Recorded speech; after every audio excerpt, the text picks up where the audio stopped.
Gülen, who chose a simple life, distancing himself from luxury, developed his intellect, creating new ideas which have gone on to be an inspiration for many people today. All over the world, there are educational institutions that have been developed along his ideas of educational method, founded by those inspired by his ideals. Such institutions can only strengthen the hopes for the establishment of permanent peace throughout the world. Gülen is first and foremost an intellectual. His speeches and the ideas expressed in his books cover a period of 40 years. Such works have attracted remarkable interest, both in Turkey and abroad, as they present ideals that can readily be brought into reality. Private businesses that have been affected by ideals that are practical and connected to life, rather than fantastic dreams impossible to apply to real life, have established schools, not only in every city in Turkey, but also in every part of the world.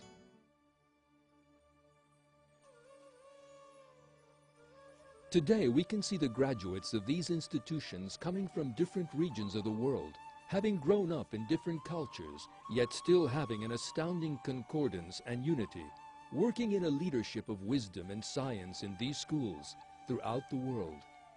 These students are a silent evidence of how to live together peacefully, without taking into account the color of one's skin, or personal ideas or beliefs.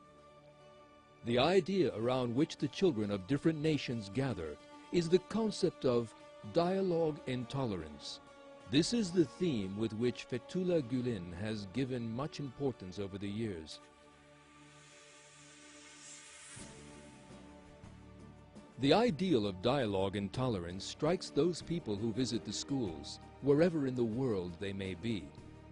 If the idea of dialogue and tolerance among cultures has been put forward by idealists, then those who are eager to nurture this tolerance and dialogue, those who are looking for the lost paradise, are then realists. We can rest assured that dialogue among civilizations and peace in the world are no longer a dream. As an intellectual, Fethullah Gülen has been a source of inspiration for organizations in which different people from different political and cultural backgrounds have gathered together in a warm embrace. This phenomena began to occur in the 1990s. As an authority in Islam, he invited the authorities of other religions to meetings that were set up within the mosaic of the religions that stretch over the history of time. He stretched out his hand with love, and he was not ignored. Pope John Paul II, the chief rabbi, Eliyahu Bakshi Doran, and Patriarch Bartholomeos have been of those who have declared that Paradise Lost is known as peace on earth. Together they have all opposed the thesis of the clash of civilizations. Today, not only are religious authorities giving support to the message of Fethullah Gülen, also scientists and intellectuals living in various parts of the world have backed his call. Because his ideas for peace for the world are moderate and reasonable, they have begun to be debated in intellectual settings throughout the world, saving them from remaining mere words and taking them beyond mere organizations. Today, in schools in different regions of the world peace is alive because of these ideas. So what is Gülen's message that affects so many people to such a great extent? What does he talk about, and what makes those around him embrace his message? He has many brief sayings, applying to both individuals and for society. Here are some examples. People should act as a prosecuting lawyer for their own bad behavior and a defense lawyer for the mistakes of others. Open your hearts as wide as possible. Let them become oceans.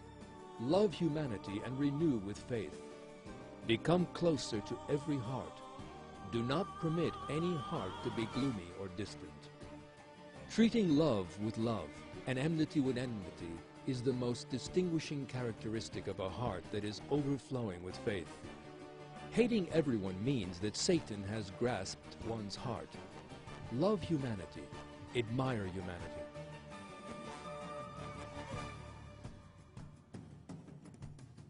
There are no limits to one's usefulness to others. An individual whose aim is great should be altruistic enough to sacrifice their soul for others.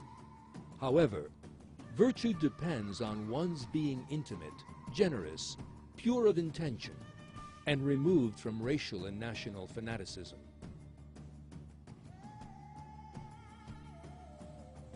Nations whose youth have been well educated are candidates for improvement. On the other hand, the decline of those nations which disregard youth is inevitable.